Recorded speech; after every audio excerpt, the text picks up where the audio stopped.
Okay, hello and welcome to everybody. Just because it is International Women's Day, so we are today on this platform again with the special edition of the Center for Gender Research, Advocacy and Documentation webinar. For this afternoon, we are celebrating women, and today is the 8th of March. Annually, it is celebrated as International Women's Day. This day across the world is to draw attention to and also acknowledge the inequalities between women and men, as well as a push for the demands of women and other forms of gender equality, while commemorating women's achievements as well. The Center for Gender Research, Advocacy and Documentation, University of Cape Coast, since March 2014, has celebrated the IWD, that is the International Women's Day, with the aim at offering solidarity to international and local calls for gender equality, and more importantly, fulfill its mandate of fashioning and creating a safe space for women in the University of Cape Coast and its surroundings. For this year, the UN Women's 2021 theme is Women in Leadership, Achieving an Equal Future in a COVID-19 World. A warm welcome to all of you. Very soon, I would be introducing a very special guest who would be delving into our theme for today. And before I do that, my name is Akosia Chiabiasaki. I'm your moderator, and it's a pleasure to always be in the seat to moderate this webinar. I would quickly go to the director for the Center for Gender Research, Advocacy and Documentation, UCC, and we'll take a quick welcome address from her. Dr. Georgina Yaudro, you have the platform. Thank you very much, Akosia, for the opportunity. And good afternoon to us all, morning, evening, depending on your context. So on behalf of the Center for Gender Research, Advocacy and Documentation of the University of Cape Coast in Ghana, I welcome all of us to this year's International Women's Day celebration and our very first virtual celebration of our annual International Women's Day event. CEGRAD, that's the Center for Gender Research Documentation, since its establishment in August 2013, has joined the global community every year in celebrating International Women's Day as a sign of its commitment to the cause of women and offering solidarity to international and local calls for gender equality across the world. More importantly is the fact that the observation of this event fulfills one key mandate of creating a safe and welcoming space for women in the University of Cape Coast and its environs. For those of us who may not be familiar with International Women's Day, it's one of the globally recognized UN events set aside to raise awareness on social, women and gender issues. It is celebrated on the 8th of March every year, where the world draw attention and acknowledgement of gender issues, inequalities, inequities, and the like on behalf of women and other minority groups. Although the idea is focused on celebrating women, the day also focuses on unity and equality with the primary aim of building an enhanced world where women and men live harmoniously, free of violence and discrimination. Each year's International Women's Day celebration is marked under different themes relevant to the happenings or pressing social concerns globally. Similarly, this year, the theme looks at women in leadership with a focus on COVID-19. The theme is also set to bring into line the priority theme of the CSW's 65th issue on women's full and effective participation and decision-making in public life, as well as the elimination of violence for achieving gender equality and the empowerment of all women and girls, and the Generation Equality Campaign, which calls for women's rights to decision-making in all areas of life, equal pay, equal sharing of unpaid care work and domestic work, and an end to violence against women and girls, as well as health issues. While women are playing critical roles in various spaces, we still lag behind in the key decision-making process. There are, for example, only 20 women heads of states around the world. In Ghana's parliament, for example, we have 40 women out of the 275 parliamentarians in the country. Based on this and other occurrences, we always use International Women's Day to celebrate women and to draw attention to women's minority position in society in different sectors of the economy, be it in the social sphere, political sphere, religious sphere, educational sector, and all around the society. As we celebrate our women, we are also not forgetful of the exacerbated impact of the COVID-19 crisis on women in the informal and formal sectors, especially those who have lost jobs, among others. The emphasized double burden faced by women and other new forms of barriers on earth during the crisis is of concern to all. Our women researchers and advocates using various platforms have spent months to tease out and continue to tease out these issues to help make the world a better place for women and girls. This event is also one of the means through which we unearth some of these challenges, share and come out with effective ways to make women key in the society. CEGRAD events, which target the university and its community, surrounding communities, and the central region at large, have been mainly a face-to-face event. However, the onset of COVID-19 has called for the need to take this approach, for which reason today, the 8th of March 2021, for the first time, we are meeting virtually. The beauty with this virtual approach is that we are able to reach out beyond the local community. We're able to reach out to international partners, to global partners, and partners all around Ghana, West Africa, and beyond. We are grateful for that opportunity. We try to join on Zoom, Facebook, and other such media to reach out our audience. We are really happy to have 3 key speakers this afternoon to take us through the theme, which is leadership, women's leadership in the COVID era. And we are happy to listen to Professor Nana Opoku-Agyeman, who was the first Vice Chancellor of the University of Cape Coast, and actually the first Vice Chancellor, female Vice Chancellor in Ghana. And then we would also listen to Professor Dora Dubando, who is also the first Pro-Vice Chancellor. So we are happy to have the first this afternoon in our social space. We're also very happy to listen to Ms. Bashira Tukamal. She's done so much from the corporate front, and she's also going to share her experiences. On this note, we welcome all of you, our audience. Without you, this event can't take off. Our technical support, our administrative staff, the committee that put this together, let us all join hands and celebrate women globally. But we are also not forgetting our men, because they've been great allies in this whole course of action. Thank you very much and have a very good afternoon. Welcome to today's event. Thank you. Right, thank you very much, Dr. Odro. I'm grateful. At this point, I have the singular honor of introducing to you our August and special panelist for today. And in no particular order, I'm going to start with Professor Nana Jane Opoku-Agyeman. Currently president of the Forum for African Women Educationalists and chairperson of the Africa Board, Professor Nana Jane Opoku-Agyeman is a professor of literature, School of Humanities and Legal Studies, University of Cape Coast.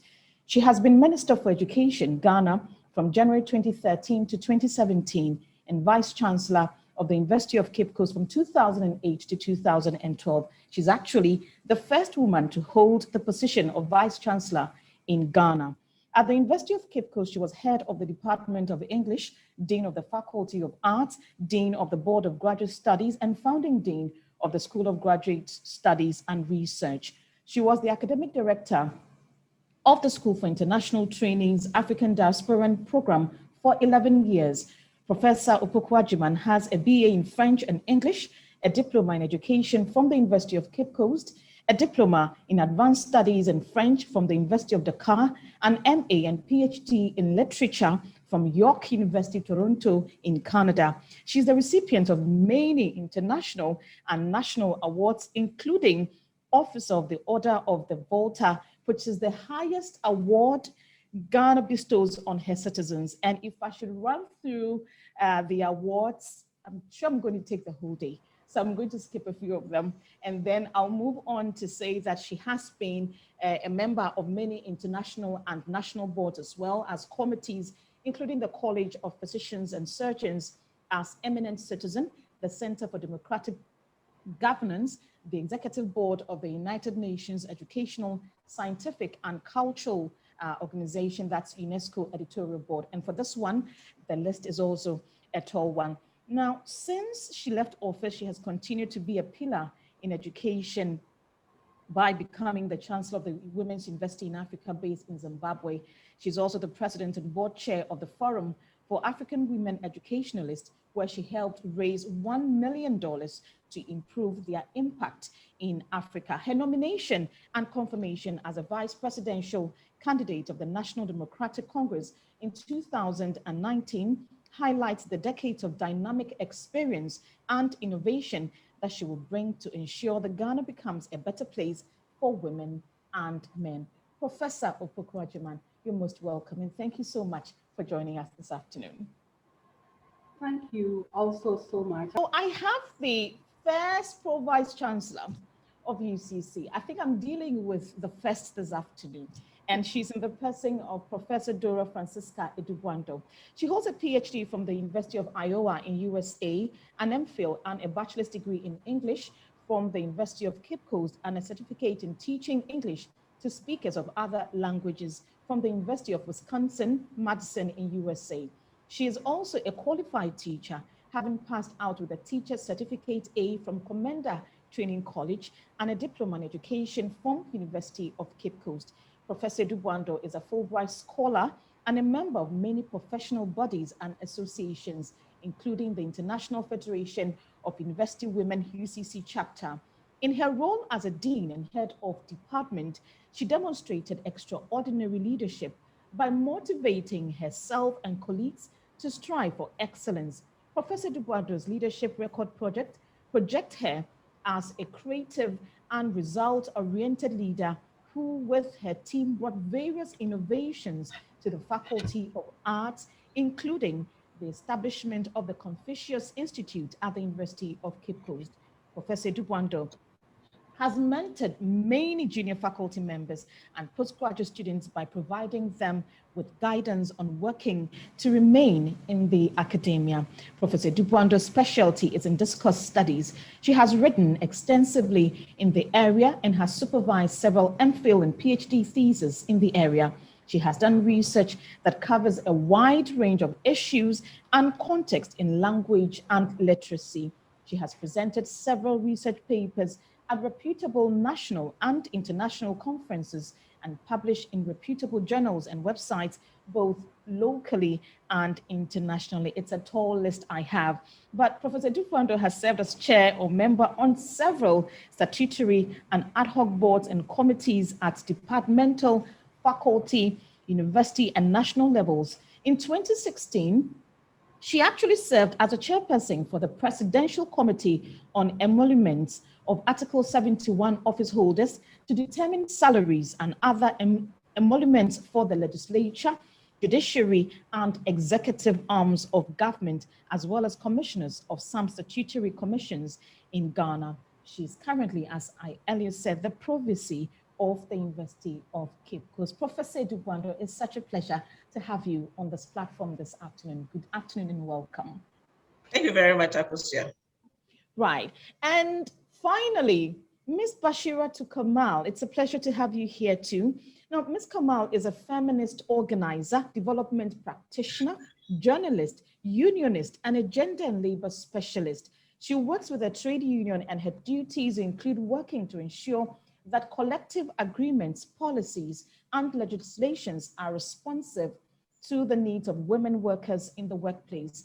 She leads several union campaigns on the provision of childcare facilities, maternity protection, and eliminating violence and sexual harassment in the workplace. Ms. Kamal has worked on several projects that aim at organizing, providing training and education, and facilitating the inclusion of women in the informal sector into the union structures. She worked on providing alternative livelihoods for informal sector women in the agricultural value chain in about 50 communities where women's committees were also established. She authored a module on gender in the Gawo training manual and developed a gender policy for the union 55 years after its formation. Ms. Kamal, there's a lot to say about you, but she holds a master's in labor and global workers' rights with a minor in adult education from Penn State University, a degree in HRM, diploma in development leadership from the Coady International Institute, and an advanced diploma in journalism. She is a cohort of the Ghanaian Women's Social Leadership Program by the Robert Wagner Institute of New York University. She's also a fellow and council member of the Center for Social Justice and a volunteer for the Community Engagement Director for the Femme in Style Africa magazine, an online feminist magazine for women and by women. Madam Bashiratu Kamal, it's such a pleasure to have you here. Good afternoon, and thank you for joining us. Thank you so much for having me. Right, so we are going to dig in.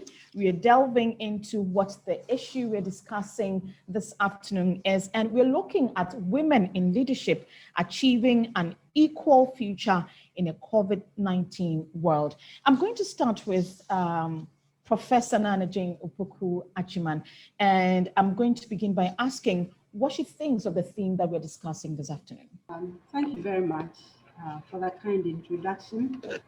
I also want to thank the organizers for having me part of this event. I'm very happy to be here, and I extend same to all the people who are listening in. You want to know my thoughts on the topic? Of course, it is appropriate. We are all living the effects of this virus, and therefore it is important that we talk about it.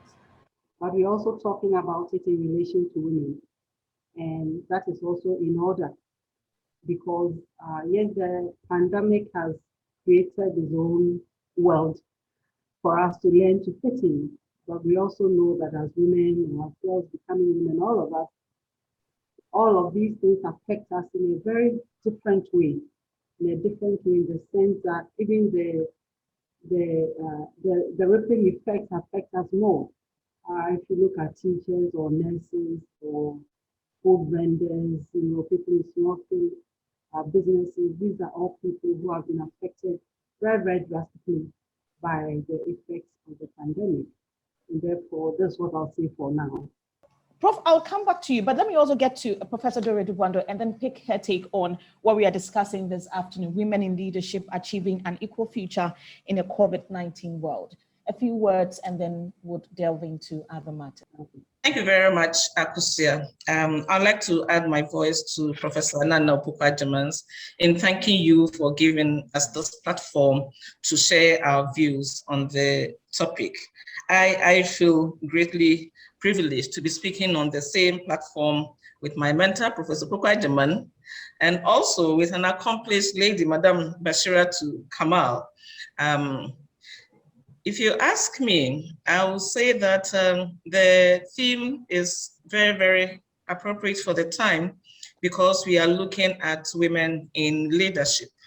We have always talked about the absence of our voices at decision-making tables, but it has become more important because of the pandemic that we are going through and how it has affected women from all walks of life. So I think that it is important for us, for those of us who are women in leadership positions, to talk about what we can do to support women we work with, women we meet, and women from various walks of life. So that was my initial comments about the topic. Thank you very much, Prof. We're so grateful. Madam Bashiratu Kamal, I'll come to you. A few words on the theme as well, and then we'll delve into our discussion for this afternoon. Thank you so much, Akusia, if I can call you so. That's fine. And thank you for having me on the platform to be in the midst of very well accomplished women. It really inspires most of us to continue striving and to do more in our quest to better the world for every woman and girl child out there. I would say that the theme is very important because we all know that COVID-19 has disrupted the paradigm and has changed so many things and is affecting more women than any other categories of people. And it is important for us to have this discussion because one, representation matters, participation matters, inclusion matters. how can we achieve this? We can only do this when we have more women represented on the leadership table, taking part in how policies are shaped and being part of how resources are actually allocated for the different programs and different activities and part of the responsive mechanisms. So we couldn't have a better team, and it's important for us to always acknowledge that policies affect men and women differently. When women are not part of its planning and development, definitely there's going to be a miss out on the needs of women, and the policy intervention might not be able to respond to their needs adequately. Right, thank you very much. I'll be coming back to Professor Nana Jane Opoku-Agyeman, and I'll start by asking, could you just let us know through your lenses how leadership has been for you in the world of academia? And again, you delving into politics in Ghana. Your experiences on this platform will be well appreciated. Thank you very much. You started with leadership in academia. From the many positions I held, whether as forward in head of department and so on, right up to becoming vice chancellor. These are all leadership positions. But let me say that outstanding among them will be becoming vice chancellor. And it allows you to have an in-depth understanding of how your own institution works. But let me step back a bit and say that this is a position you apply for, you compete for. And a lot depends on why you are applying for this. Well, I applied for this because I thought that the university could do much better, much faster. That the university had very brilliant people from the students right up, and that we could have much, much better results, all of them, so that they could all reach their highest potential. But keeping a special eye on the ladies because we were so few. Looking at myself first coming into the university and realizing that not as a student, but even as a student, you could tell that there weren't many lecturers. At the time, I didn't understand. My interest wasn't quite to interrogate that matter. But as I grew up and paid a bit more attention, then it became very clear. So becoming vice chancellor, or going back to joining the faculty and recognizing that in the entire faculty of education of arts at the time, there was only one other woman. And I want to pay tribute to Auntie Teresa. She was very kind, very supportive. But then she was only one. And then, so later on you ask yourself, why is this happening? And you get a few more reasons. So then what do you do with it? You have to encourage others also to come along. You see them in your lecture theaters, they are bright, they are capable. So what do? And you don't go pushing them in a very, very frontal way. You just encourage them, you just be there for them and support them to move up. And therefore, it is with a lot of happiness that I want to salute all those who have come up. And if by the time I was leaving, there was, at least in my faculty, there was in almost every department, I think apart from philosophy, there was a woman in each of them. So the position allows you to do that. And then, of course, coming into politics, that has been exciting. I need a whole day to talk about that. But let me also define politics very briefly and very broadly.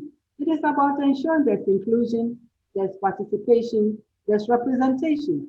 And it doesn't only begin because you are in politics. On the campus, you are in politics too. In the lecture theater, you are in politics. Everywhere you are, it's all about accessing power and ensuring that that power is used to empower the powerless. So if in your lecture theater, you notice that there's a young lady who is bright, who wants to make her point and the guys are shutting her down, you need to devise a strategy to let her know it is okay to express your views. It is okay to disagree with everybody. The important thing is, why do you disagree?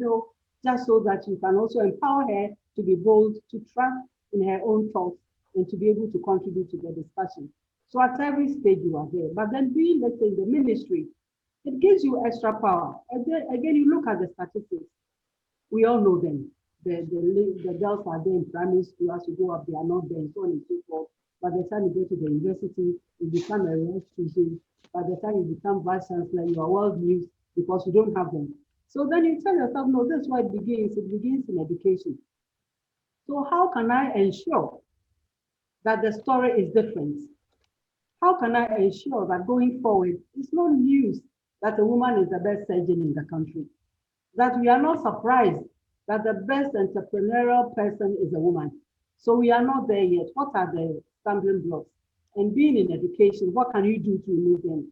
One of the things I noticed in education was the way in which even our sectors are compartmentalized. I didn't think it was very helpful. So I created my own little group of education, of health, of gender, all the ministries that deal in a certain way with let's say, the girl child, with children's education, and so on, so that we came together. Because I didn't think that the education alone was going to make it without reference to health. I didn't think health was going to make it alone without reference to education and women and gender.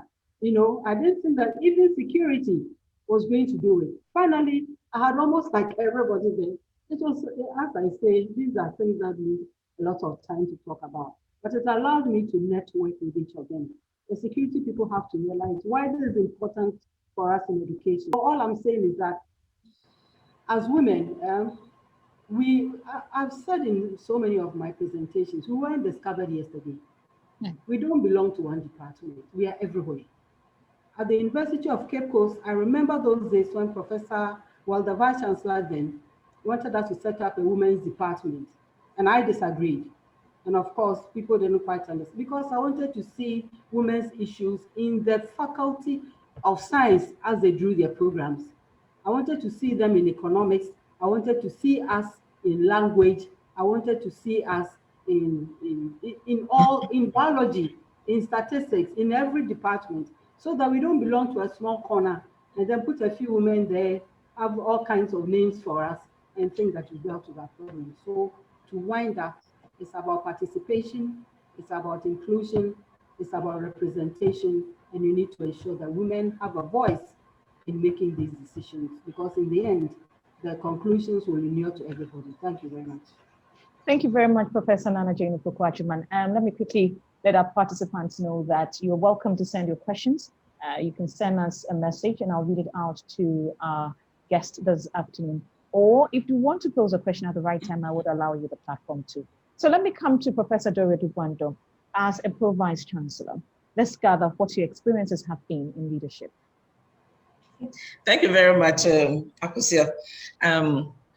As Professor Nana Opoku-Agyeman said, for a long time in the Faculty of Arts, there were just two of us. And she actually mentored me. She directed me to learn the ropes and to become a leader. And my 14 years as a leader in the University of Cape Coast, as a head of department, a dean, I was actually following her footsteps. As a head of department, a dean, and then I became a provost, and I'm now a pro-vice chancellor. So I have seen the various levels of leadership at the university. And throughout my time as a leader in this university, I have come across staff, women who work very hard to support the institution. I've seen those who carry their responsibilities irrespective of other burdens they are carrying.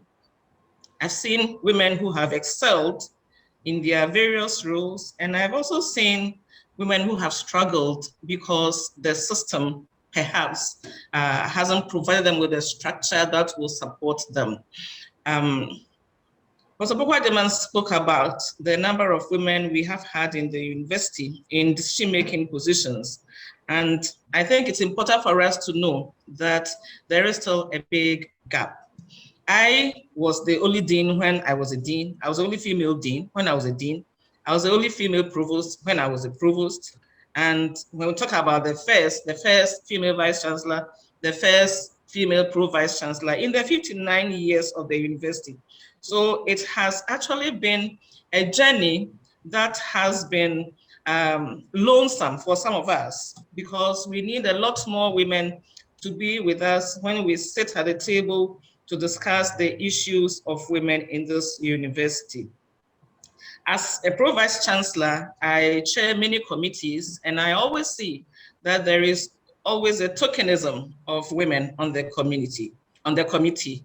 Because if you ask provosts or you ask deans to recommend representatives for their schools or their colleges, it is likely that you get a male than a female. And it is so, because if you even look at the ratio of senior members in this university, you realize that in 2019, the male to female ratio of senior members, both teaching and non-teaching, was 725 males to 201 females. If you take the current ratio, it is 757 males to 252 females. So although the numbers are increasing, but the gap is still very wide. If you take those of us in the management levels, if you take the deans, out of the number of deans that we have, there are only 2. We have only 2 deans out of 10 or 11 deans. And we don't have any woman provosts now. So you can imagine the challenge that we face in taking decisions that will support women. If you are the lone voice, you always have to shout. You always have to let people understand that there is a need for the university to look at what will support women. And I am happy that Professor Pogwajaman talked about the absence of the women's studies, because as CEGRAD did, we're talking about mainstreaming, not putting women together in one corner and saying that, yeah, those are the women, let them do their thing. It is important for us to be heard wherever we are. So yes, we have a huge gap, and that puts a lot of responsibilities on those of us few who are occupying these managerial positions, because you always have to speak for women. Sometimes people get tired of listening to the same voice speak for women, but you always have to do it. I'll just give you a short story, something that happened when I was a dean. There was one evening around 7 p.m. I was in my office doing my work, and then I heard this baby crying and crying and crying. 7 p.m. and I was wondering whose baby may be crying at this time. So I went out to the corridors of the offices, and I saw this young girl, I'm sure she won't be more than 10, a baby herself, carrying this crying baby and pacing up and down. So I asked her, where is the mother? And she said the mother is teaching. When I checked, the mother was an assistant lecturer who was teaching an evening class from 6:30 to 8:30 p.m. And so she came with a house help who is about 10 years old to carry this 3-month-old baby. And she was in the lecture room teaching. I felt very sad. But I did something. I called her from the class. And then when we went to a faculty board, I spoke to the heads of department there to consider giving the young female academic some time after the maternity leave, because it's given to the others. If you are not in a teaching field, you're a senior member, when you finish your maternity leave, you still close half day. But the academic doesn't have that. So I spoke to the colleagues on the faculty board, and they were all men anyway, but I must say that I doff my hat to them because they all understood that it's important for us to support the young female academics that way. And so they all had the internal arrangement to make sure that when the young female academics got to that point, they will have some extra time off. But it was an internal arrangement. When I brought this subject to a higher level, there was somebody to support me because I was the only female voice. And because the next body was larger, people didn't understand why we should give the young female lecturers of childbearing age additional time, like we give to those who are not teaching. If there were many other female leaders at the top level, I am sure this would have been a policy. So it's important for us to get a lot more female leaders so that at the top management positions, we can all put in a word to support the female staff and also the students of tertiary institutions. And I am looking forward to CEGRAD maybe picking this and then advocating, because I don't know what is happening now at the faculty, but I know that if there's anything going on, it's an internal arrangement, not a policy. So being a pro-vice chancellor, when COVID started, we had to go home. we had to ask our staff to go home and come back later. And I saw female staff who had to struggle to come back when we called them back because their kids were at home. They didn't have people to leave their kids with. They had to come back with their kids to the office. And we have a policy that you cannot bring your baby to the office. You must find a place for this baby. But we haven't given any avenue, any space or time for you to keep your child there whilst you come to work. So I saw our female staff struggling to meet the demands of the job place. And it's one of the reasons why we need to increase the number of women in leadership positions in this university. We cannot do with one dean out of 11 deans, and we cannot deal with no female provosts for all the 5 colleges. So for now, this is what I will say. And as we go on, we'll bring up other issues that affect me as a pro-vice chancellor, because I need to think and work very hard to make sure that the female staff are supported. Thank you very much, Professor Dukwanto. We're grateful for your contribution this afternoon. I would come to Madam Kamal at this point, but then let me also indicate that we'll be picking your questions and reactions as time unfolds. So you are okay to send us a message and we'll pose the question to our panelists for you. Madam Bashiratu Kamal, from the corporate world, tell us, how has women being in leadership been like? Being a woman and being in leadership been like? Thank you so much, Akosia. I think that the story is not so different from what the doctor has shared, but the difference probably will be in the space. For me, like Prof mentioned, it has been a long journey growing up myself, because growing up in a community, I actually grew up in a typical Zungu community where you do not see much of women in a certain leadership position coming from that community. So I have to always look outside of my community for women who are trailblazing, women who are doing well, women who will be my role models. And it's been a journey of the sort. And also about the fact that I always say I'm grateful for the mentorship I've always had from women both near and afar, because the things that we see women do and initiate has motivated us in wherever we find ourselves to be who we are today. I was a former student, I'm a former student leader actually. And the time that I was the Women's Commissioner of the National Union of Ghana Students in 2008, there were 15 of us, and I happened at the time to be the only woman. So it was really, really tough for me. And serving in a position, Women's Commissioner, so people always thought like, yours is just working for women, so don't come and disturb us. So when they are taking major decisions that affected Ghanaian students, they want to sometimes reduce you to what your position says and not look beyond the fact that I was voting Ghana. I was voted for by. It is really tough. I say it is really tough because we have to look at how many women are in leadership positions in terms of how many women are in the boardroom, how many women are HR directors, how many women are supervisors, how many women are general managers, you know. So when you find yourself in an environment where you constantly have to fight to prove yourself and to also make a case for you and your colleagues who are women, it becomes very draining and very tough on you. One of the challenges that we've had as women is the lack of the support systems that actually makes us function well.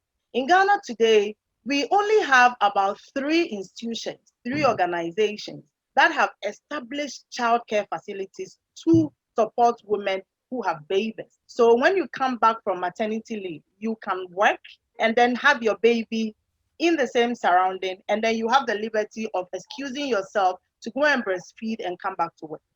And this is something that is guaranteed by the 1992 Constitution in Article 27, Clause 3. But none of the government institutions, as we speak, not even the Ministry of Gender, has a childcare facility that we can say that there's a model one that we can use as an example when we are talking and we are making a case. It is Data Bank that started it, and then we have Standard Chartered Bank have it. And then for my union, we discussed with one of the plantations, Bensu Oil Palm Plantation, they have a school. And then we encourage them to establish one child care facility for the women who are working within the organization. To the issue of how women are able to work and work effectively without any fear. The problem is we have a Labor Act in Ghana. And if you look at Part 6, that talks about women's employment. Part 6 even neglects the important thing about childcare. It only talks about maternity leave. And even with the maternity leave, it is tied to somebody giving you certification that, yes, she has delivered. So she needs to go on a maternity leave. So if you have a doctor who says that, yes, she has delivered, but she needs just the 12 weeks to go, and you had complications after childbirth, how do you navigate yourself around it? And we've had reports from some organizations where they have their own hospitals, so the workers are made to go to that hospital, and then you see the doctor. Sometimes when people even need excuse duties, they do not get it. And women are the most affected because of our biological makeup, with issues around menopause, issues around menstruation, issues around fibroids and its implication on our body. And sometimes it even affects how we work because our bodies respond to these things differently, And there are also issues apart from the Labor Act, for private institutions, most of them work with trade unions with what we call the collective agreement. And these collective agreements, mostly we try to build on what the Labor Act provision says, and we do better.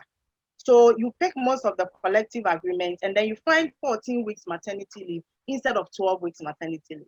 You find 2 weeks, 2 hours of breastfeeding break instead of 1 hour of breastfeeding break. What happens with the collective agreement is that we have the standing joint negotiation committees that actually do this, which consists of the trade union representation, the local workers representative, and the management of the organization. If you go to an organization where the senior management who sit on the table with the union are all men, managing director, HR director, general manager, etc., they are all men. It means from the management side, there's no woman. If the trade union in question that is coming to do the negotiation, they have the general secretary or the deputy general secretary, their head of industrial relations or the industrial relations officer, who are about 95% of the time male. What happens? Then you have the local union. If you go to the local union, like I'm sure University of Cape Coast will have a local union if they belong to a union. You go to a local union and the chairperson of the local union is a man. The vice chair is a man. Most of the positions are occupied by men. Then in the end, because TUC created an affirmative action position, which is one of the vices, should be a woman at all times. You happen to have one woman being the vice and probably the women's committee chair. So you have two. And when they are going for the negotiations, and it so happens that you only have one woman out of the lot, you start having some of the challenges that because you are a lone voice speaking on behalf of thousands of women who are going through what you have probably been through, and it is difficult. So when it is time for trading, for instance, like we need to discuss risk allowance. And for the risk allowance, management is probably proposing during the review of the agreement that we want you to reduce the maternity leave from 14 weeks to 12 weeks. After all, that is what the Labor Act says. Then in the end, you have people who are ready to trade that for the risk allowance because the money is more important to them. So representation is extremely important. And when it is not present, you end up taking decisions that affect women, take women back, affect our economic emancipation and it is so difficult because currently, if you go to TUC has 21 national unions. Out of the 21 national unions, only 2 unions have females as general secretaries. That's the construction union and the Union of Informal Workers. None of the national union and the other national unions, it's all male and all male. So that is 19. So when you end up going to the general council meeting of the TUC itself, you have 2 women general secretaries, about 3 women who are national chairpersons from the unions. And then these are the people with voting rights. But all the other women, the regional women's chairpersons of TUC from all the regions, the head of gender department, and the other women who happen to be in that space, they have no voting rights. So you can do all the talking, say everything, but in the end, when it is time for us to make the core decisions, the women cannot talk. They can't make the decision because they do not have that voting right. So it is important that we consistently talk about women in leadership. Otherwise, we are going to end up moving back like 2 more decades behind. Finally, let me say that when COVID struck and there was a partial lockdown, what happened was that schools closed 2 weeks before the lockdown. Some women were forced to take their leave to go home and take care of their children. When the partial lockdown was instituted in some parts of the country, almost all employers deducted the 3 weeks of partial lockdown from the annual leave days of workers. And the minimum leave days you can have according to the act is 15 days. So imagine you have spent 2 weeks, that is 10 working days, and then there's 3 weeks, that is 25. So when workers had to go back and then children were still at home, women were forced to choose between their career and taking care of their family, which is unpaid care work, which is totally unfair. But if you find yourself in an organization which is extremely sensitive to the issues of women, it is very difficult for them to find ways of navigating through this. They will understand one, they will create a support system for the women to be able to work, and they will also provide the necessary tools that will allow you to work from anywhere. If you have a desktop, I'm sure they will find ways of getting you a laptop so that you can work from home and other things. Some people had their jobs also changed. So that is the difficulty that we have in our workspace. Right, thank you very much. Professor Anopo, let me quickly come to you and find out from you. Whilst you were speaking, you mentioned the issue of mainstreaming. And from your political background and being the position as a minister, how challenging was this for you? Thank you very much. And I've enjoyed the submissions of both Dora and my dear Bashira. Of course, all I'm saying is that if you leave the issues of women to be solved only by women, it might be a problem because it is not an adversarial issue. We need to understand that it is in the interest of all of us, men and women, for us to support or to help to remove the obstacles that make it difficult for the best in women to come out. We need to understand that when the best in women come out, they inure to the entire society. So I think that's what we need to begin to look at. Because if you look at the statistics, we heard what Dora spoke about. I mean, when a lot of us are very impatient, we wanted the change to have come yesterday. So we need to bring everybody on board. And this is what I mean about mainstreaming. All those guys in the department who may not necessarily be the primary caregivers, may not necessarily be the ones to have to leave their jobs because the children are young. They need to understand why it is important for the woman to have a career too. So you see, this is the angle from which I'm coming from. And it is a question of looking at the way in which we have all seen society, or we have all understood society, we have all understood the roles of women. We all need to understand that it is not a needless competition. It is not an unuseful binary. Rather, it is something that inures to every one of us.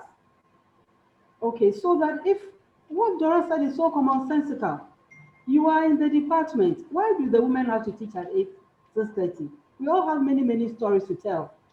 And as I said, maybe we need a longer platform than this. Why do I have to teach when this is the time I'm picking my children from school? I think that was one of the few times that you run into a difficulty with either your head of department or your dean. In my case, listen, I can teach back to back 7:30 to about 2:30. But after that, I want to pick my kids from home and my time should be theirs. And I'd have fulfilled my obligation to my department. So if you say that you're having a departmental meeting at 5 o'clock, because when you go home, maybe your food is there. I don't have a wife. So I'm the one who has to do all of this for my children. And you need to strike an understanding, and it has to go beyond individual plea. It has to be a policy. It has to be something we all follow. And we will all follow when we all understand It's about understanding. What does this child mean screaming for the mother? This is the time maybe the child needs his dinner or how to sleep. And it is in the interest of that head of department to understand whether he has young children or not. So you see, it's about turning round to let us all understand the importance of supporting these women because they are our own, our wives or our children or our daughters, whoever they are. And that when we do so, and there's peace in the home, that's what begins. You start building peace in the society by beginning with the home. So if the woman is the one who is teaching from 6:30 to 8:30, when is she going to finish, have a little chat with the students? You don't just finish, pick your file and leave the lecture theater. So by the time she gets there, it's 9:30 or 10, and it's not in the best interest. The children will go anyway. So why don't you say if the person has children maybe from this to that age, and it's not a big thing to do because she can still satisfy the role she's obliged to play in the department. And she's better placed to play her role to teach when her mind is at rest. How is she going to focus on her notes? How is she going to focus on the questions students are posing when she can hear her own child screaming outside? And as Bashira said, it's not something that happens in one place. It's happening everywhere. So public education is very important. National public education is very, very important. It's not about me and you, those binaries. No, it is about all of us building a strong society. It is about all of us ensuring everybody is participating. So if this is what the young students who wants to go to graduate school and join the faculty sees, what incentive is that? So we all need to understand that these things are very, very important, that the entire society needs to appreciate the importance of this to ensure that, the society will not be held up by one group only. It will be held up by all of us. And as we talk about academia, let's also remember the women in the markets. Where do they leave their children? How about the women going to the beach to collect fish? Where do they leave their children? And that is why it's a question of ensuring that women's voices are truly represented where the decisions are made. I remember using one example during the campaign, just water. And okay, let's start with daycare since this is the focus. So let's say we are an organization, we've made some profits. And at the board where the decision should be made about where to spend the profit, there are 10 guys. What do you think they will talk about? Where should the money go? Should it go into football? I have nothing against football. I like all sports, even though I hardly play in it. I like to watch people play, and and football. I like all sports because they bring people together. And when they bring people together, it's not about your political affiliation or your religious one or even your gender. Everybody is there. And that kind of harmony in your society. So it's okay. But assuming that out of the 10 people on that board deciding where the profit should go, there are 3 women. I don't think they are going to go there to say, let's not do sports. Maybe they'll also say that, assuming we use a bit of this money from this corporation to build a daycare for our workers, or to build a daycare in the community where we work, so other women can also leave their children. So you satisfy the football, you also satisfy the needs of the same men on the board because they also have children. You get me? Yeah. So all I'm saying is that we need to rethink what it is that we think is important for us as a nation. And the more we leave these children behind, the more we create unnecessary problems for younger mothers. We are not going anywhere. Okay. So if at the same board, the woman may say, okay, there's a market nearby. This is why we go and buy lunch. Maybe the guys will get others to go and buy lunch for them. So they may never see the market. Maybe the women are the ones who go and buy the lunch for everybody. So they know the state of the market. Assuming they will also say, okay, let's put a small percentage of this profit in making sure that the women are cooking in very, very sanitary conditions. Finally, the benefit goes to everybody. So when we talk about women's inclusion, it's not just for the fun of it. It's not for cosmetic. It's not just to be counted that, out of 10, there are 5. I used to ask my students when I was teaching women in development that, okay, so assuming as a nation, or even as a university, let's take our own university hospital, assuming we need 10, let's say we need 20 doctors, but now we have 10, and there are 5 women and 5 men. Does that make you happy? Yes, you have 50-50, the statistics look good. But there's something else that statistics don't tell us. And they don't tell us the real need we have. We may look at the figures we have now and break them down. But what is our ultimate? Where should we be going? And I think these are areas, and that is why you need women to be part of the decision making, so that the peculiar needs that we have may also be reflected in that need. That need, our peculiar needs may not necessarily be felt by the other gender. A lot of them may never have changed diapers. A lot of them may never have, carried the baby on their shoulder because the baby has malaria throughout the night. They may or they may not. But I'm saying that insofar as it is mostly women who are likely to play these roles, let's hear them. What are their issues? What do you think we should do? We are not asking for the moon. We are not asking to take over. What we're saying is that the little we have, let's make it bigger and let us put it to uses that benefit everybody. And that's the meaning of the inclusion. Thank you. Right, Prof. Before I let you go, there's this question that's asking that shouldn't the discussion move from equality to equity when we're talking about women inclusion? You see, I think it's about giving everybody an opportunity, equal opportunity. The results don't need to be identical, but everybody brings something to the table. Okay, so I would not even go into so much discussion over semantics. Let us look at our society. Why are the girls not in school? Why don't we see many women in the health sector beyond a certain profession? Why are we doing this?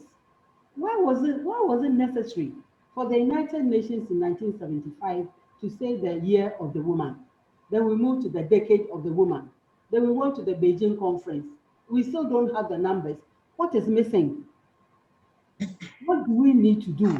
Why do we have one day for International Women's Day? Why are we doing the Zoom? Because there are outstanding issues. In this whole university, you have one or no woman provost. Okay, so we have male provosts. Do they understand our issues?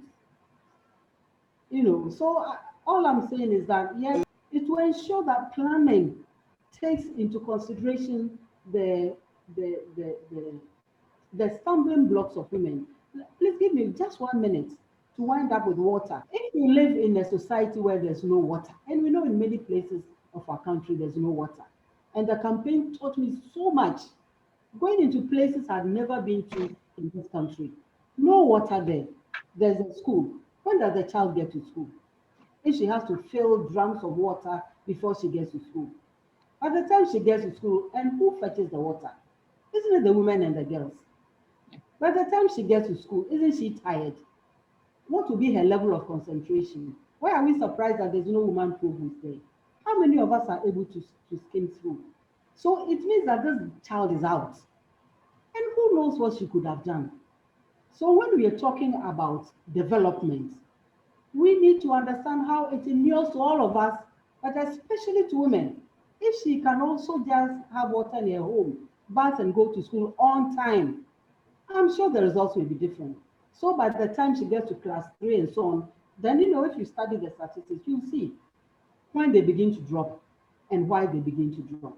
So we can talk about it and have all the figures left and right. We need to move beyond that and get actual solutions.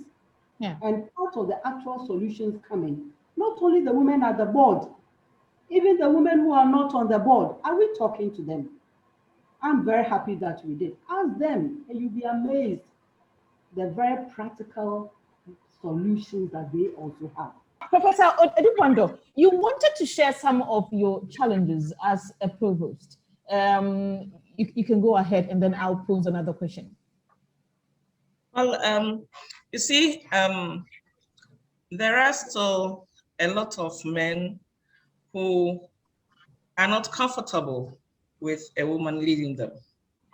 There are still a lot of men, and they may be educated, they may be professionals in their own right, but I must say there are still a lot of men who are not comfortable with women leading them. And so you get into situations where your voice, which should be heard because you are occupying a leadership position, may not be taken seriously. For me, when that happens, I do not give up. I persist. I make sure that we all take a decision that is beneficial to everybody. So there will be challenges. I wouldn't want to go into stories. I have had challenges, but in all situations, I have forged ahead because I try to stay in focus. I know that I have, it's a journey that I'm traveling, and there are many young women who are looking up to me so that they can also follow. And so I cannot throw my hands in the air and say that I couldn't do it because somebody tried to stop me. The interesting part is when you start charting the path and you get challenges in the way, at a point, you get some men who see the wisdom in what you are doing, and then they support you to succeed. I have seen that in order for us to work together, men and women, to help women, we need to do a lot of lobbying the men, getting them to understand that the world is made up of men and women, and together we work for the good of the world. I have seen that lobbying helps a lot. Sometimes if you want to stand your ground to insist that this is what should happen, they will try all they can to frustrate you. But when you start lobbying from the background, you get them to understand. And what Professor Pokwadima said, that we need public education. It is very true. We need public education. We also need, for those of us who are mothers, to start educating our sons so that they would understand that girls are their partners, they are colleagues. They are not competing, they are colleagues. But if we do not do that, then it will come to a point that the pre-existing conditions of biases and stereotyping will continue. And when that happens, it becomes difficult for us who lead, to lead the younger women to achieve their own potentials. So as a provost, I met some challenges. When I was a dean, I had support, as I said, I had support, a lot of support from my heads of department. But you see, as a provost, I had about 5 different faculties that I was dealing with. And in all these faculties, the deans were all men. And so sometimes it was difficult. I remember at one meeting of counselors, there were a few female counselors, and they were speaking about sexual harassment. And one male colleague got up and made a joke about it. I was so upset. I was so upset that I told him that you wait, when you are caught, you'll see what will happen to you. I was so upset. Yeah. So sometimes they trivialize things, perhaps out of ignorance, or perhaps as part of their own socialization that they found themselves in when they were growing up. So the public education is very important, and the lobbying is also important. Again, just as Professor Pokwadima said, I do not see the fight over equality and equity. I see that when men and women work together for the good of the institution, for the good of the humanity, we wouldn't have to shout why there's a need to support women, because everybody will see the need to support both men and women. And everybody will see the need that already there are pre-existing biases, there is a need for us to support the women because they need to be supported more than men. When we talk about the number of women on our committees, then you ask yourself, why can't we get women on the committees? It is because they haven't reached the point that they could be made to be on the committees. And why haven't they reached the point? Because they are saddled with other issues that men do not have to deal with. So you're looking for heads of department to be on the committee. The heads of department there, who should be senior lecturers and professors, are all men. You cannot go down and pick somebody who is not a senior lecturer or a professor to be on the committee, because the statute says you must be a senior lecturer and a professor or a professor. But the question we need to ask is, why is it that the women are not able to move as fast as the men are moving to become senior lecturers and professors? What is holding them up? And if we acknowledge that some things are holding, when they go home, they have to be mothers. They have to be the cooks. They have to take care of their children. They have to do many other things. When we recognize that these are challenges that will make them move in a slow pace, then we would also think about how we will support them. But because we do not think about these, we think that, well, you are a lecturer, I'm also a lecturer, we should all work and get our promotion. And if you are not working to get your promotion, it's your own business. It is not our own business. It's our collective business. And we need to educate the public. We need to educate ourselves. We need to educate our colleagues, and we need to lobby them to understand that we have peculiar issues that demand peculiar responses. Right.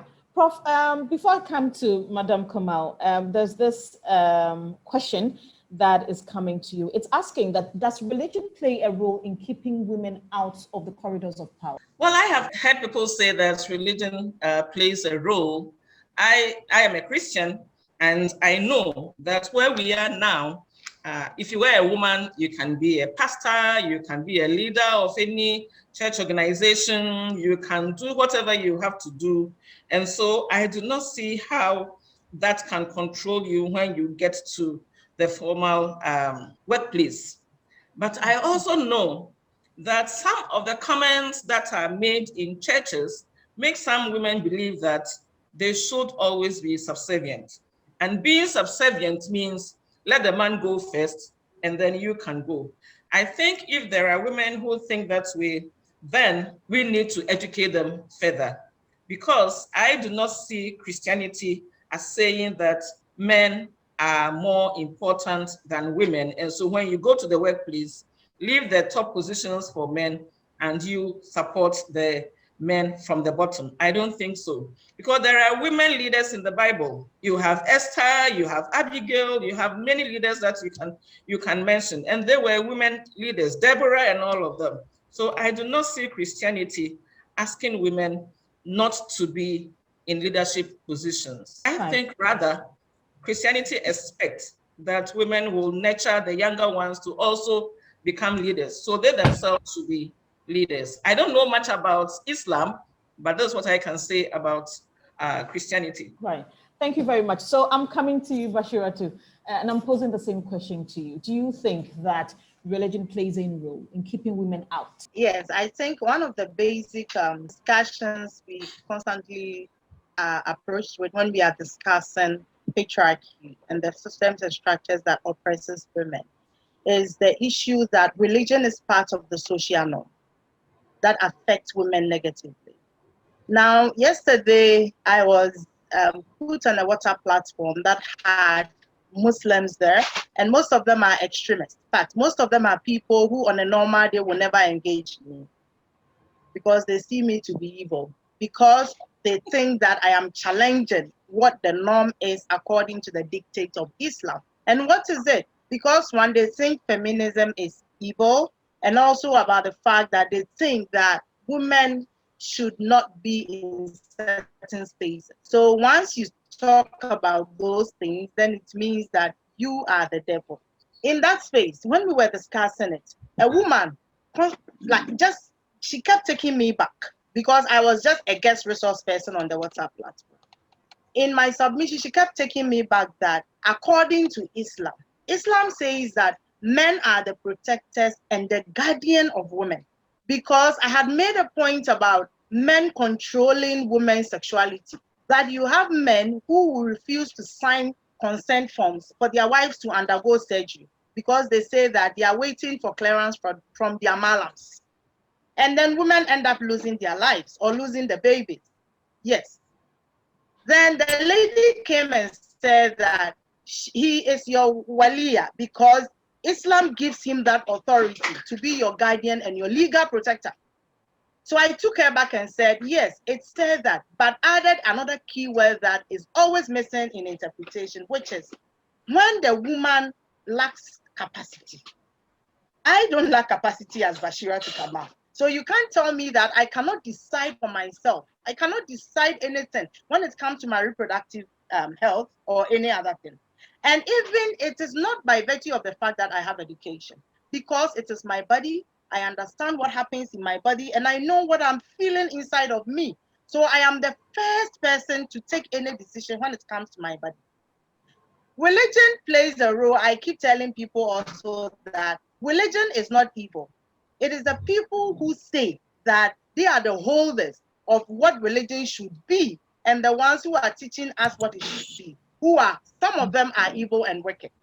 Because most of the clerics are doing the interpretation and translations from a place of their own biases and their own privileges. So they do not want to lose the privileges they have, and they are using their own biases to do the interpretation. The Holy Quran has been interpreted so many times, and it is even in English now. In the process of interpretation, like I'm sure that Professor Mana will be able to throw more light on this. I keep saying that there are words that you cannot find the same word in meaning from classical Arabic to English or even to Twi. So people might end up having the closest in meaning or finding something else that completely changes the substance of the whole statement. And somebody, it's a human being who is doing the translation.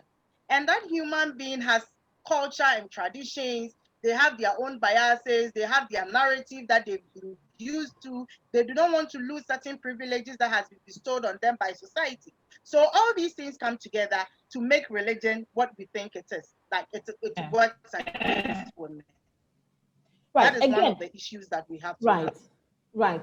And let's move from religion if you are exhausted that question. Yeah. There is a direct question coming to you from Professor Jojo Drew, and he's asking that women seem to enjoy the leadership of men better than women. So it comes back to the same question that seems to surface every time we have a webinar, that women are their own enemies. Do you think that women really prefer male leadership as to having their fellow women leading them? No, I think one of the key issues that we should be looking at is why is it that society has a narrative of expectations of women leaders? That immediately a woman is even nominated or appointed, the narrative starts coming in. Is she married? I am one of the people on Facebook who, when Professor Nana was appointed, and was heated, and we were ready for the battle because I always say our womanhood can never be validated with childbirth or our marital status. That is not what defines me as a person. What defines me is me, Bashira Tikama, you know. And for women in leadership in Ghana, it looks like we have a different set of criteria when a woman is the boss, unlike the men. And we should stop looking at women as mothers when they become our managing directors, when they become our MPs, when they become our general managers, when they become your agent. She's not your mother. She's not your sister. She is your leader. So you see her and look at her from that angle. Once we begin to bring in that aspect of Obadia was so into Badaye, that is wrong. That is not the reason why she was appointed in the first place. All of us were outraged when the Suez newspaper, when they were introducing Dr. Ngozi after her appointment, said that grandmother of two. Meanwhile, in discussing the criteria that got her the position at WTO, it was not part of, it's not on her CV, it's nothing.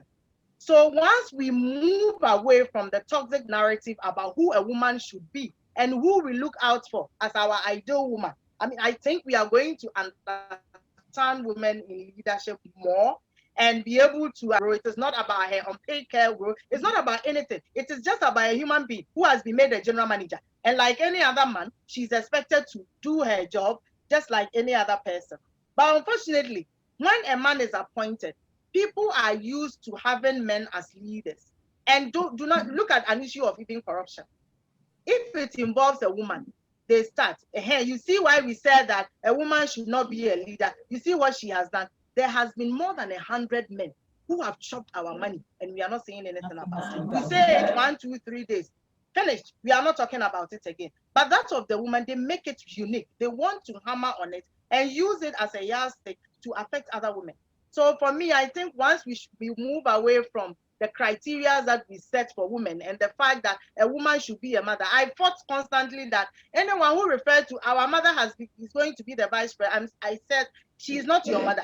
She is not your grandmother. She is there because, stop attribute. Because once you bring in the motherly figure, then they expect her to have abadaye. They expect her not to complain, even if somebody is misbehaving. Behave the particular way. They put you in a certain box. That is not what we should be encouraging. And we should try to put a stop to all of this. Otherwise, we will consistently see women from the point of using marriage and childbirth and other things to validate her womanhood, instead of what she herself is and what she can actually do for society. Right. Thank you very much. There's this interesting question. I'm going to post this to Professor Nana Jane Opoku-Agyeman, and it's asking that what is your motivation in the wake of all the challenges, all the difficulties? What motivates you to forge on in leadership? Oh, it's like asking somebody, why are you still alive? Or asking a Christian who wants to go to heaven, why have you not died today? There will be challenges every step of the way. And that is what life is about. The challenges are there either to stop you, or you can turn those challenges into opportunities, because opportunities allow you to overcome those challenges. And I think a lot depends on what it is that you think you can do, what it is that others believe you can do. If there's a coincidence between the two, you have every energy to go on. Right. So it is not about being cowed because somebody says you can't do it. If the person feels he can't do it, and the person is transposing his own inadequacies or her own inadequacies onto you, you have to realize where to draw the line. So it is a question of recognizing that in life, there will always be challenges. Right. Bashir just talked about, as soon as you're a woman, are you married? Is she divorced? Does she have children? How many men do we pose those questions to? Have you wondered whether their men are on their fourth wives or how many side dishes? We don't talk about that because at the time, perhaps we didn't think it was important. One area that upset all of us was about Dr. Ngozi's appointment. Yeah. And then all the people that we thought were advanced or whatever they were, describing her as grandmother. There's nothing wrong with being a grandmother. But that is not how we would have described a male in her position. We wouldn't even have bothered whether he's married or not. We wouldn't even have bothered how many times he's been divorced or not. We'll just have looked, is he qualified for the position? So you see how, whether in our society or elsewhere, women are judged differently. That shouldn't stop you. Right. That should not stop you. Actually, that should motivate you to go on. As I said, no shaking. No shaking, no shaking. Thank you very much, Prof. Professor Duwando, let me come back to you. Now, this question comes with, I think, an example, actually.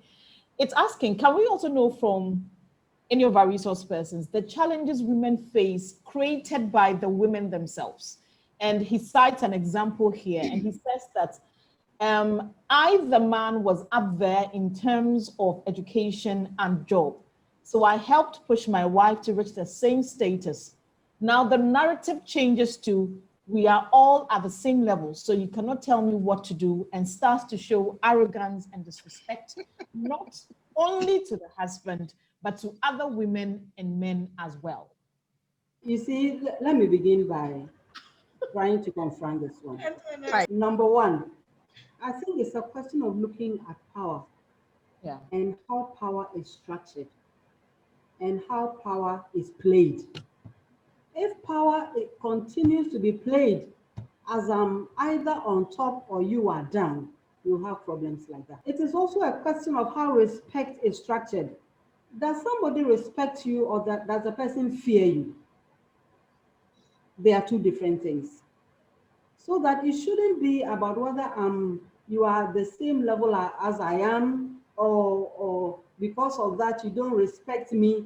Why did she respect you previously? Was it because you were up or because of who you are? Have you changed because the person is now at, according to this narrative, the person is now at that level? So there are many hidden questions in that particular kind of scenario. And then, even commenting on what Professor Odro asked, if the women are they better prepare. Male leadership. It's just that we don't see enough of the women. And because we have other expectations of them, some of us find it difficult to recognize them as leaders. And because we judge them differently, let the woman apply the same, let's say, rules. The rules are in the statutes at the university. You didn't create them. We all agreed that, yes, it is quality. Yes, these are the papers and so on and so forth. Let the woman apply the same. And then it's like, no, she's being too, they'll give you all kinds of names. But then you see, that also informs part of the reality that needs to be changed. And that is why you are also there as a leader. We know you cannot change it overnight, but begin to make an effort. Begin to make an effort that is not unnecessarily adversarial, an effort that allows others to see the importance of not targeting this woman who has risen so high to become the boss of the WTO, and all you see is that she's a grandmother. Do you see other things? Who should talk about the other? Is it her grandmother situation that got her the job? Was that the first job description? Was that the first, when they put out the call, was that the first condition? Why is this coming in now? So you know that, yes, there are ways in which they will try to put, as the Ghanaians say, sand in your gari. Yeah. You have to ensure that that sand does not get into your gari. And when it gets into it, eat another food. But whatever it is, don't allow that to stop you, because it is not, they should have no space in your thinking, in your vision, in why you are applied for that position, in why you run for that position. You know that the detractors will come, and they come in all kinds of shapes and forms. You can embrace as many of them, and as you go along, they themselves will come to see that that kind of thinking does not even help them. Forget about them thinking that, it helps you. So, in terms of Dora's, Dora's response about religion, of course, religion keeps us back, and yes, today we have a bit more space than we used to. Okay, but I don't think anybody can consider that a woman can become a copiette. Why not? So this is not by accident that in the churches, we are all there in the leadership positions are not reserved for us, or that we don't see many of them. So you see, it is that visual representation of the few at the top who are males that also creates the problems. And that is why we need to increase that number so that gradually as we go along, it becomes more or less normal to see that, oh, the woman can be a priest or whatever. Or that when we build our cathedrals, we can also have Esther Cathedral. I'm looking for one, or Deborah Cathedral or Deborah Church. Why has that not happened? So again, it is a question of selecting the information in the Bible or the Holy Book. There are two creation stories. A lot of us Christians don't even know that there are two creation stories. Why have we picked one about this rape thing and it has now become the norm? So it's a scholarship, as I keep saying, is never innocent. Insofar as you are selecting the information, arranging them, there's a certain desire then, however subtle it is. And it is by picking and leaving some that you get to a certain kind of conclusion. And that happens in scholarship. So for us in academia, it's about interrogating the canon. Why do we rely so much, for example, on Aristotle and not Plato, who said how many thousands of years ago that when you ground women in idyllic retirement, you are denying more than half of the world's population from participating in their own lives, from participating in the life of the community. We've forgotten about all of that. We say that as if it's new. It's not. It was said many, many thousands of years ago, but we pick, and therefore it feeds into our subconsciousness, and that is how we come to believe, through the school, through the church, forming us, and then we even forget what it is that is around us. All these strong women in the market, all these strong women on the farms, all these strong women at the beaches, all these strong women in the market, on the streets, so our minds are more or less moved away from what it is that is around us, that can empower us, that can encourage us to do more for everybody's benefit. And then we look at our, at our paucity, and it's all about, it's as if it's a perpetual thing. No, a lot of women have done a lot. But let us not forget those who are left behind. We still in this country have watches camps. What's that supposed to mean? So even what is supposed to be a blessing, long life, becomes a threat. And the woman must die anyway. What is that? So as we celebrate International Women's Day, we need to pay attention to those people too. We need to pay attention to the little girls who become child brides. And as a result, about 99.5% of them will have their lives perpetually dimmed. We need to remember them too. We were not born women, we were born girls before we became women. And all these impediments, we must also factor them in our discussions and ensure that we are also speaking for some. If we have a voice, let us put the voice at the aid of those who don't have a voice. And that should be the meaning of politics. It's not about going into government for 2 years, 3 years, and building all kinds of things. It's about using that power in the aid of the people who put you there. Thank you very much. Thank you very much. This is coming from Professor Kwabena Safo Kantanka. And he says that I'm doing a paper on gender. My reading of the literature indicates that one major reason for men thinking that women should not be equal to them is the payment of bride price. How do we change the situation where payment of bride price commoditizes women? Thank you very much, Akosua. I wish he has asked Professor Anopukwajima that question. I think that some of the cultures that we have spoken against for a long time may need modification. But I also think that the bride price, which is paid by men to the family of the women, were instituted by men. And it is to their benefit, not to the benefit of the woman. And so if we are talking about what goes to the woman, it is not the bride price. The bride price was set up by men and it goes to men. And it is not for the woman. So it is not the women who are perpetuating this. It is the men who are perpetuating this. And perhaps I think it's a cultural thing that we need to look at again. And that's why I wish you have asked maybe Bashir or you have asked Antinana. One thing I would like to say about some of the things that we're talking about is that it is not as if we haven't worked on any change. We have been working on some of these changes. It has been gradual, but some things are leaving the table one after the other. And that is why we do not have to stop talking about them and finding good solutions to these issues. For the bride price issue, I think that it is not talking about equality between men and women, because it is actually from men to men. It is not the women who ask that this should be given before I go out. It is the men who ask other men, provide those before the woman goes out. If you leave it to the women to decide, I am sure they will say that I don't want him to be paid on me. I want to just go with the person I love. And in recent times, we've all heard stories about women who even give money to the men who want to marry them so they can pay the other men for them to be able to have a peaceful mind to go in their marriages.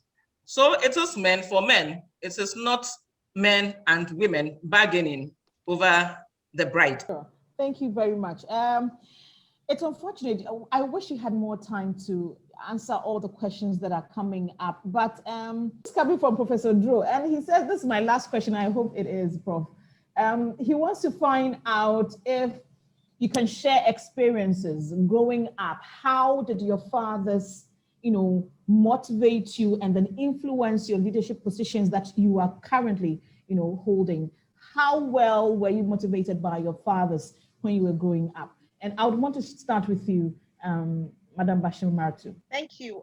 Just briefly on the bride price issue. I think it has been one of the burning issues that has been making round, that people feel like once they pay the bride price, they own you. That is not true. You cannot own me with 100 Ghana cedis. Money which I can send to you by Momo anytime, you know. Yes. I mean, and I think it comes back to the question of the role religion plays. What is the role of culture and tradition, in subjugating women? For me, when I was getting married, my family doesn't take that money. Yes, you will bring it. But I remember clearly my grandfather will always tell you in front of everyone that our daughter is not for sale. Take your money back. So you bring it, all right, present it, but it is returned back to you. Because I think it's about the narrative around the bride price and how they want their daughter to be when she comes out. And one of the advocacies we've been doing is for women to have what we call the vex cash. It's something that the young feminists we talk about a lot. Vex cash. Why vex cash? I keep it somewhere. If anything happens, and it is because in other parts of Africa, because of bride price, women are stuck in marriages that they are dying slowly. They do not have that money or the resources to return whatever they took. Their families took on their behalf. So when you have the vex cash, for instance, you just use it to send it back. And in Islam, there is a provision that if there is going to be a divorce between the wife and the husband, whatever the man presented to the woman at the nikah ceremony should be returned, unless the man says that I am not taking it back. So you see a tie, like you are tied down. So if your husband brought 50 cows, where are you going to get it back from after the family? They've sold it. So that is just about the bride price. To the other question, I think my father played a major role in my life because I grew up in a house, in a very big compound house in Kumasi, my grandfather's house. And we were more than 100 people in that house, like parents and children and everyone. I remember very well that when I love to play football with the guys, I love to play stay, I love to climb the trees, I love to run, I love outdoor games. So anytime I was the one who would chop all the beatings from the other women in the house because they wanted the girls to always be around them inside the compound, But the boys are always outside playing. That is where you find me, playing stay or playing skipping or climbing the mango tree, who can climb faster. And I chop beatings, they will beat me and beat me and beat me. So one time I remember my mom and my dad, they came out to tell them that they should leave me alone. Whatever I want to do, they should leave me and let me do it. If I injured myself, they will take care of me, may I fine. But they should stop beating me and forcing me to play the games that they think other girls should be playing. And throughout my leadership journey, from JHS to senior high school, through to the university with NUCs and even the work I do, I know whenever I want to, I have a picture in my head that I want to go for this position. The first person I always called was my dad. I'll call him and say, hey, there's a position, I'm going for it. What do you think? Oh, go for it, I'm here for you. He would tell me words and tell me things. That makes my head swollen. And then first, I'm going to contest. It doesn't matter whether I do not get it or I get it. What is important is that I felt I had someone who will always be my cheerleader. And it really, really helped me. And when I was getting married, he asked me why I was getting married to my husband. And I told him I needed to find a man who will fit into my own career because I have a career path. If the man will not fit into my career, I cannot marry him, no matter the love I have. Because I cannot marry and then you change my career for me that I work in Accra. My husband and my kids live in Kumasi. So imagine marrying and the man telling me that you have to move, get a transfer from Accra to Kumasi to come and sit here so that we can marry and then you being a wife. It wouldn't help me because it might distort and change my career plans. So it is important to have that father figure who supports you, not that one who uses you to like oppress other women, because how they treat you is a picture about how the other family members or their siblings are also going to treat their children. And there was a time when going to the madrasa, I'll go to the madrasa and they used to beat us so much. What's the madrasa? The Makaranta, the Islamic school we go on weekends. So they used to beat us so much, and me and my big brother will not go. So we will climb a mango tree and hide there. So when they close, we will get that and go home. Then one day, my dad caught us. I thought he was going to beat us. He said, why are they beating you? So he took us there and told them, they are not coming again. I'll teach them in the house.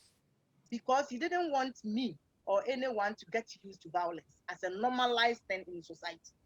And I remember that thing very well, that if it will lead to me being treated in a way that makes me feel less of myself, I have the right to say I am not taken. And it has really helped in shaping my life to who I am now. Right. Thank you very much. Prof, I'm coming to you, but before you share experiences, whether your father influenced, you growing up to become the leader you have become, there's this thing that Stella Enchua is asking. The narrative seems not to change because in present day Ghana, you pick textbooks and then they are still defining roles of fathers and mothers, as the father being the head of the house, the one who pays school fees, the one who buy clothes, the one who give you food. And then the mother's role is the one who wash, who clean and cook. And then she's saying that in my family, I am the man, I am the woman. So I am providing all these things for my children. So if he's going to, or he or she's going to school, and such is the narrative that is being put in the head, what do we do? Do we need a restructuring of the textbooks that we are reading, or some of the books that the children are being asked to study? Okay. Yeah, okay. I think there are many questions. One was, okay, I want to comment very briefly about the marriage thing, because I think my colleagues have said all of them. But I want us to go back and look at the question of language in all of this arrangement. We have bride price, we have dowry, simply because we are translating something cultural that doesn't exist in other cultures. Maybe they don't have dowry. Maybe what we have is not dowry. Maybe what we have is not bride price. Maybe it is something else. And because of the limits of translation, we are not able to truly understand what it means. For example, what is the rationale for the gifts? All these things that need to be brought. What is the rationale? What are the familial arrangements that underpin all these things that should be brought? What is the symbolism of it? And what are the markers of maturity that should inform the basis of marriage? And how are they reflected in these items that are supposed to be brought? So I think that my colleagues have said all of that. So, Safo, don't worry, just go and get those things and then have your peace of mind. You were also asking what influence my dad did. It's hard to tell. Before that, Prof, there's this issue about Stella. She posed a question asking, yes, the textbook, yes.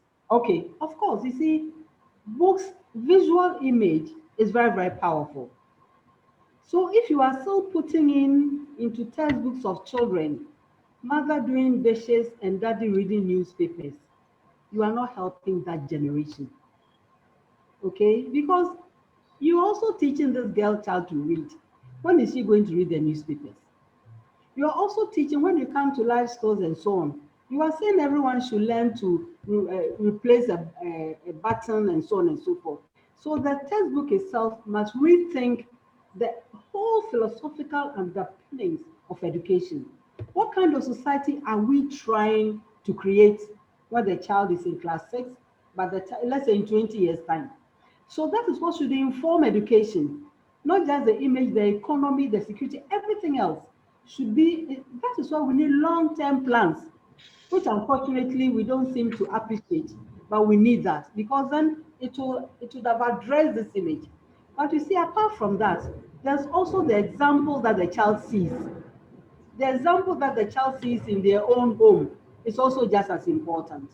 Okay, so let's say the mother sells, the father is in the office, the mother is a doctor, the father is whatever. They also see that. And the examples of how the parents themselves also conduct themselves in the home can even be more powerful and give a basis for the child to begin to interrogate that textbook. Because he sees that, no, my dad also washes his car, my dad also washes his plate, so this cannot be all there is. So it is a question of the balance, the different things, what they see in the textbook, what they see in the home, what they see in their friend's home, what they see in the society. They're all part of the child's education. So I think that we need to pay attention to that. There's nothing wrong with washing dishes. After you've eaten, the house should be cleaned. Somebody should clean the house. It doesn't matter who does it. But if you give the impression that it's only one type of person or one gender that does it, then you are implanting a certain, and it might not be very, very helpful. So Your father's now, role in my your father's role, life. I think I've said it time and again, I pay tribute to my grandfather first. My grandfather was a fisherman, never went to school, loved me to heaven, said, learn all there is to learn. I didn't know what it meant. Because I remember saying I wanted to go with her to learn how to fish. And she told me women don't fish. And I said, I want to go anyway. And I remember on the way, said, listen, if school had come during my time, I would have learned all this. So you do that whilst I do this. It wasn't in any confrontational way. It wasn't in any way that was discouraging. What he was saying is that this is the path you are on, you follow it. I grew up in a home where there was nothing like girls do this or girls. My brothers and I, we all played the football, we all played the netball, we all slept on the same bed, there was no problem. We all were given equal opportunity. What we've done with it is something else, but we all had a chance. There was nothing like the girls who didn't go. And I think that to be fair to my father, even the girls, he spent more on us because I went to a boarding school at a very early age, my sisters and I, but my brothers didn't, and they are not complaining about it. So, and even growing up, our partners, the father of my children, I think my marriage lasted so long because he never stood in my way, in terms of growing up. I mean, in terms of advancing my studies, in terms of my career projection. And that for me is very important. So different people in your life, my brothers, they always in praise. You bring a good report, everybody is happy. You bring a bad report, your father is unhappy, not because you are a girl or you are a boy. He wanted all of us to be the best we could be. And that's what I encourage all young parents, encourage all of them. They have different talents. There's nothing like, oh, because he's a man or he's a boy, he should be first. No. Whether he's, and I kept telling even my own students on campus, if the best in you is a C, I respect you for it. That's the best you can do. But when you can get an A and you are getting a B plus, I don't have a lot of patience to do because I feel you are not stretching yourself enough. So that's how sometimes you get a certain, it's okay. You meet them finally and they come and tell you, oh, what a fantastic individual. Yeah. And you are happy finally. So I think that once we all understand, your daughter is getting married and they tell you the man is not a pillow. In other words, go and stand on your feet. Yeah. And how do you go and stand on your feet if they have not prepared you to be able to stand on your feet? Do you get my point? So I think that the males have, and I want to use this medium to appeal to fathers of young girls. Don't, you see, when you are in the home and she's the only one you call to get you water, she's the only one you call to take your shoes to your room, she's the only one you call to go and wash your plate, you are sending a certain message, not very healthy, to the rest of the siblings. Why can't Kofi also do that? So let them know that it is okay for us to care about each other. It's not okay for one person to be served and the other just to look on. It's not right. And these small things can also even affect how they see themselves and how far they may think they can go. So that's how I answer the question. Thank you very much, Prof. So finally, I come to you, Professor Eduvando. And there's this other one, not necessarily with the textbooks, but then this is a question coming from Miss Lee. And then it says that there are some women who would want to be in leadership, but are afraid of being hurt or insulted. What is your advice to such women? And then you let us know how your father or the male figure you had while growing up influenced what you have become today. Thank you very much, Akosia. Ms. Lee, yes, there are women in leadership positions and they are insulted every day. They are hurt every day. When you put up yourself to be a leader, there are many things that will be said about you. Some are true, some are not true, but they will be said about you. But how you can stand this is to equip yourself with the skills you need as a leader. Educate yourself as a woman to be a leader. Educate yourself in terms of how you communicate your thoughts, your ideas, your ideals, what you want to achieve. Educate yourself with critical thinking. Get high-end skills. These will help you to stand firm when others think that you cannot do it. You see, in our part of the world, if you are a woman, as soon as you become a leader, then people question your capabilities. You either slept through to become a leader, you slept your way through to become a leader, or it was just given to you on a silver platter. And most of the time, it is not so. But this will be said about you because people are not comfortable seeing you as a woman and as a leader. But if you have equipped yourself with these skills, skills that will make them see that you are able to do the work that they think you cannot do, then they will see that they have a force to reckon with. So you don't have to be afraid. You have to stand your ground. You have to look for role models to mentor you. You have to be a beginner in the leadership journey. Start very small, but aim towards the highest. You don't have to be afraid of anybody. Once you have the skills, once you have the communication skills, once you are able to think critically about issues, once you see yourself as a leader, not even as a woman, but as a leader, no matter what people say, you know your focus. Remember, I said at the beginning that as a provost, people were not comfortable with me, a woman, but I never gave up.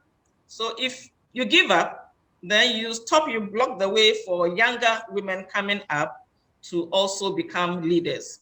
If those who mentored us gave up because they were called all kinds of names, we wouldn't be where we are now. So I will encourage you to identify a role model in your area, in your institution, in your society, get close to the person and learn from the person how the person became what she is, so that you can also work towards being a leader for younger generations.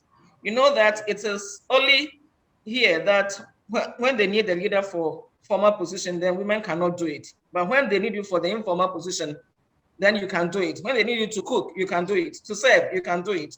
But to become a leader at the formal position, then they question how you can do it. But I know that women can do it and you can do it too. So get a mentor and get somebody to lead you to becoming a leader. Yes, the question is, what role did my father play? But before I talk about that, there is also a question about whether the university will have places for mothers to send their kids to. The person mentions that Professor Pokwajiman started the thought about that and whether I will continue. I must say that presently, the College of Distance Education students, DESAD, they have put monies together to build a place for distance students, women who come with their children, so they can have a good place to keep their children and their helps while they are at school. So they can come and breastfeed when there's a need for that. And I think it's a good start. The only issue is that it's a small beginning. We don't have that spread over the other campuses or the other centers that we have. Possibly we will get to that, maybe not in the next year or two, but we will work towards that. I've also seen that Mrs. Asma, who is a key administrator, female administrator on campus, has mentioned that we're looking at the old site for staff who will have to bring their kids to work or whose kids may close early from the primary and the nursery, so that they will also have some place there. These are all laudable ideas that we will work at. The female or women unions on campus, like the associations, like the ladies, the women caucus, will need to team up with CEGRAD to make sure that our voices are heard. As I said at the beginning, if it's one voice, then you have to shout very loud. But if it is more than one voice, then we can achieve our aim. So I see the DESAG project as a start, and we will work towards duplicating that. Now about my father. My father was a reverend minister, a Methodist minister. So I grew up in the mission house. And my father worked together with my mother. In fact, there was no discrimination. I have 2 brothers and 2 sisters. There was nothing like this is for boys and this is for girls. No. And there was no time that we could even see a difference in thought between our mother and our father. Whatever they said, it was what they said. You never saw that it was my father's decision or my mother's decision. It was our parents' decision. And so we grew up together as a family where there is no discrimination. And they actually made sure that we all get education, because my father used to say that if you are educated, when I die, nobody will come and say, give me your education. But if I build for you when I die, somebody can come and say, give me the building. So he made sure that we all were educated. And he also inculcated in us leadership skills. We didn't have a lot of social things to do growing up in the mission house. The biggest social platform was the church, but he made sure that we were part of many organizations. And wherever we went, in every organization, you must make sure that you are seen as a leader. So you go to Girls Brigade, you go to Boys Brigade, you must come up as a leader. You go to the Methodist Youth Fellowship, you must come up as a leader. So we all grew up getting these leadership skills from the church. And I must say that these have helped us a lot. And personally, it has helped me a lot. I am able to accommodate a lot of people and a lot of things because of how I learned to be a leader from the church. As I said, we didn't have a lot of social platforms, but what we got from being children of the Reverend Minister in the church, the way my father made us do it helped me a lot. And I am very happy that now I can accommodate many people, because I have people who are staff of this university who have different backgrounds and different dispensations.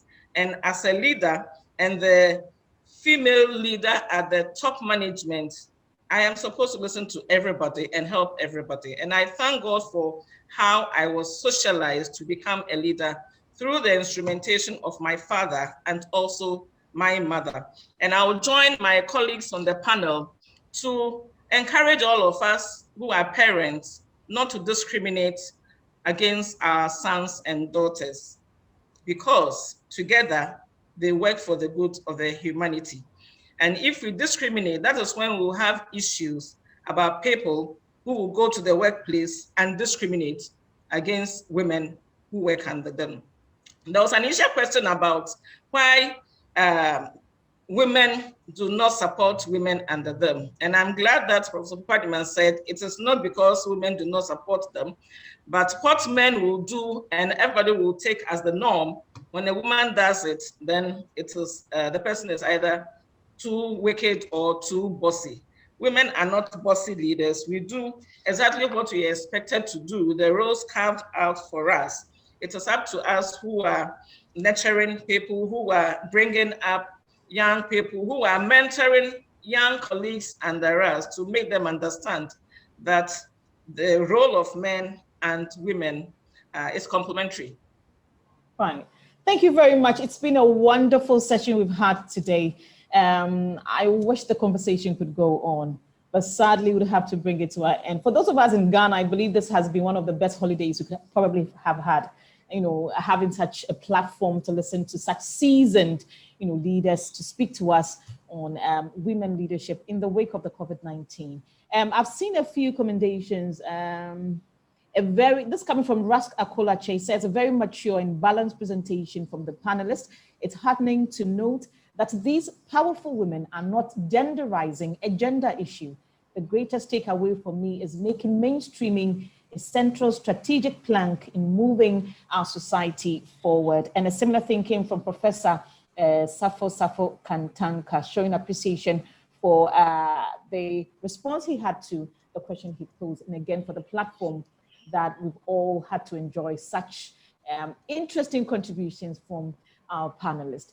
I would be going quickly to the coordinator for advocacy and outreach here at CEGRAD, Dr. Theresa Adai-Modunkum. She has a few closing words to share, and then after that, we would wrap up. Doc, you have the floor. Thank you very much, Akosia, for this wonderful afternoon presentation. I would like to thank our professors, Professor Dore Dubuando, Professor Jane Nana Opokwajiman, and Madame Bashiratu Kamal for availing yourselves to be here this afternoon. We know you could have done other things with your time, but the willingness and the zeal to be here this afternoon has really impacted us. And we are very grateful that you took this time to be with us. We've learned a lot. We've learned a lot. And for our participants, we thank you so much for also logging in and being with us. For those who couldn't join us, we hope you took advantage of our Facebook live stream. We'd also make this recorded version available through your emails so you can sit back, listen, and then add on to the discussions. Today has been a very interesting day. Because of the pandemic, we had to go online or virtual for our celebration.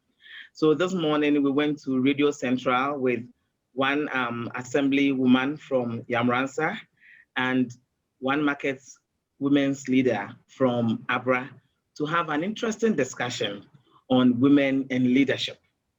And they also had wonderful things to say about how women can be supportive of our leaders. And we've had this wonderful seminar this afternoon. And tomorrow morning, we would have another presentation at ATL PM with the students, female student leaders, who talk about their experiences as women in leadership. And I think what we are all taking away from all these presentations is that women can and should be leading. We should encourage women to lead, and we should support them to give us the best that they can give.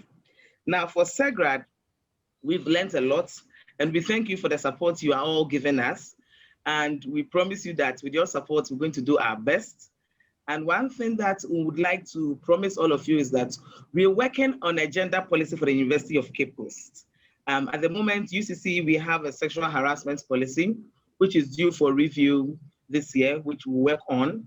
And very soon, the gender policies will also come out, which will address many of the issues we have as women academics and staff in this space. So once again, thank you very much, and happy International Women's Day celebration to all of us.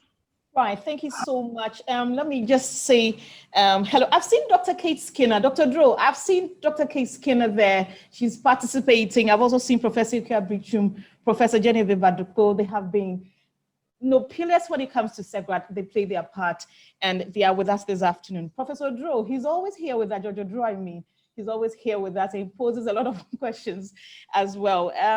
And to all who have constantly been a part of this, Dr. Jibril, I see you almost every time here. Thank you so much for your time. And thank you to everybody. Thank you to Professor Nana Jane Opokwajiman. Thank you to Professor Dore Dubuando. Thank you to Madame Bashiratu Kamal. It's been a wonderful afternoon. We are so grateful for your time. And for me, my take home, Prof. Nana Opokwajiman, you know what I took from you? You said, don't allow them to put sand in your gari. And even if they put the sand there, eat something else. And definitely we are going to eat something else. So no shaking, as you said. Thank you so much. I will look forward to having a webinar again. So my name is Akosia Chiaviasaki. It's been a pleasure having all of you. Thank you and all the best. We'll meet pretty shortly again. Until then, enjoy the rest of the month and all the best to everybody. Thank you.